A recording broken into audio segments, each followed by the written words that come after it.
Bakit ka mag-iipon?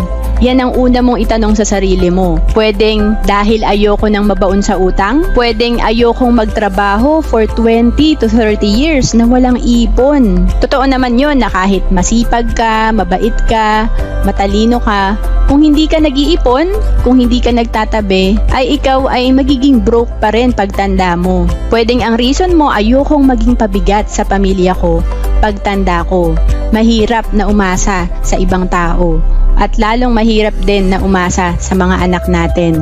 Gusto kong makapag for good in 5 years. So pwedeng OFW ka, maganda na mag-target ka, na mag-ipon ka, kasi kaya naman tayo nag-abroad dahil gusto natin na magkaroon ng magandang buhay. Gusto kong makapag-resign at makapagsimula ng negosyo.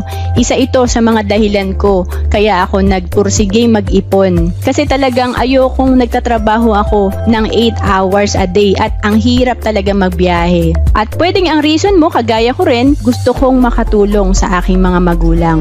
Napaka-importante na alam mo yung reason bakit ka mag-iipon kasi eto yung magiging motivation mo para magtuloy-tuloy ka sa journey mo. To know more about savings and investment, message mo lang ako sa FB, Ron Celis Capistrano.